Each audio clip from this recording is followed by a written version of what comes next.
Transcription number 43. 5 seconds. Start.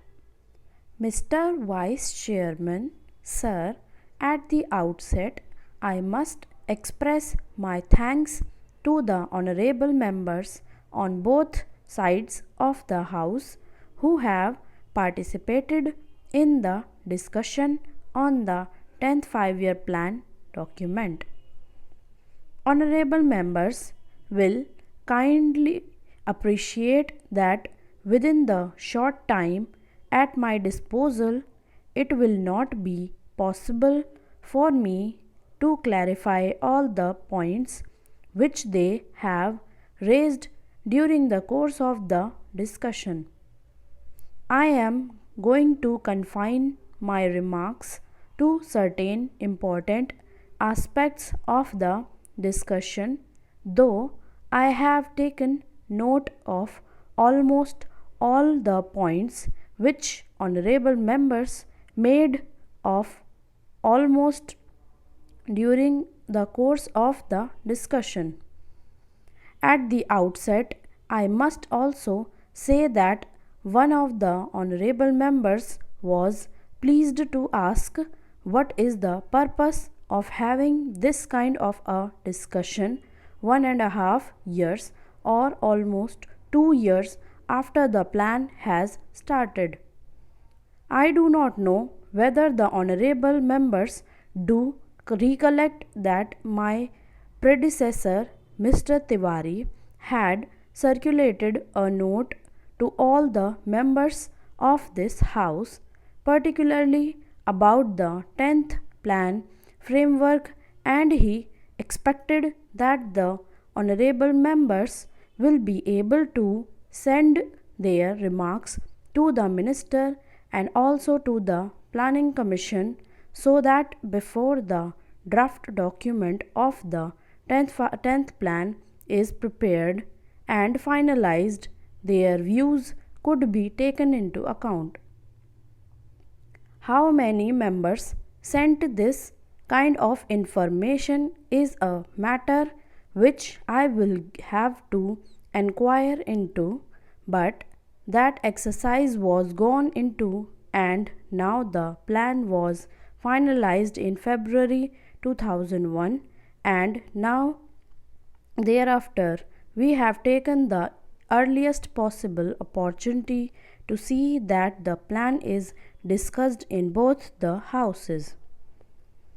Sir, I am aware of the fact that the international situation and also the internal situation in which this 10th five-year plan has been finalized will definitely have some kind of an impact on that plan document as it was prepared and how we will be succeeding in trying to avoid the adverse effects it might have on the achievement of the physical targets that we have set for ourselves at the end of the 10th five-year plan.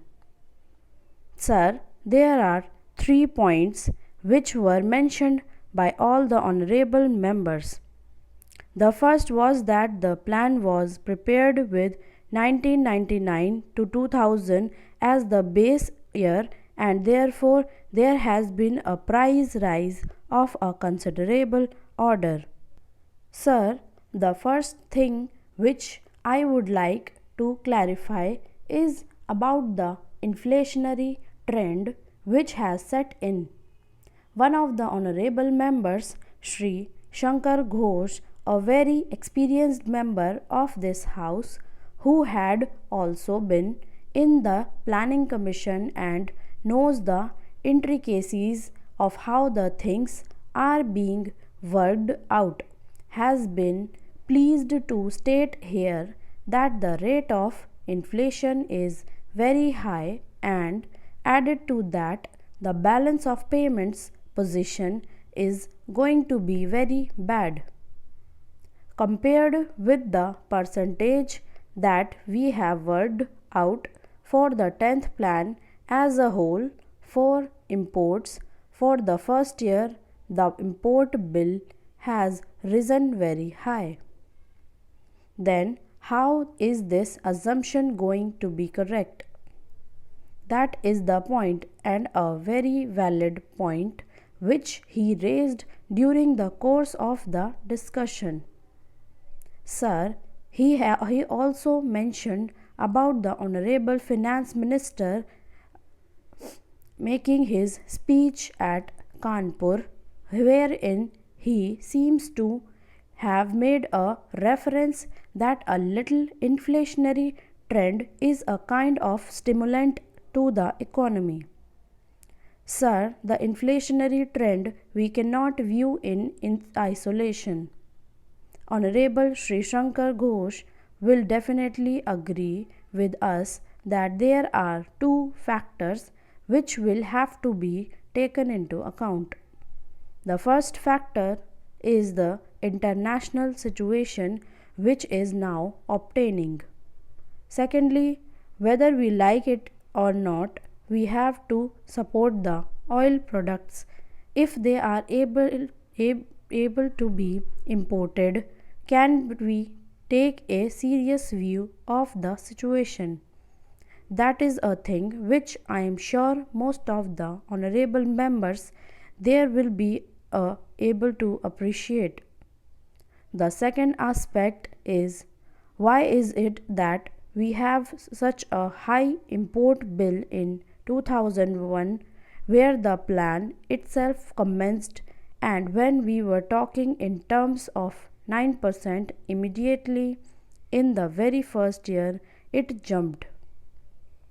I am sure that most of the honorable members are aware of the fact that it is on account of the kind of legacy that this government got. I would not like to dilate on that issue, but the fact of the matter is that the agricultural production had gone down. Even in the industrial sector, there was a decline of 1.4%. The coal production had considerably gone down in terms of production, and the electricity generation was at the lowest. If we had to make a generation was the lowest if we, beginning, which in fact is within the control of the government of India, with these infrastructure facilities which will have to be provided both in agricultural sector and the industrial sector, concentrated efforts will have to be made. Stop.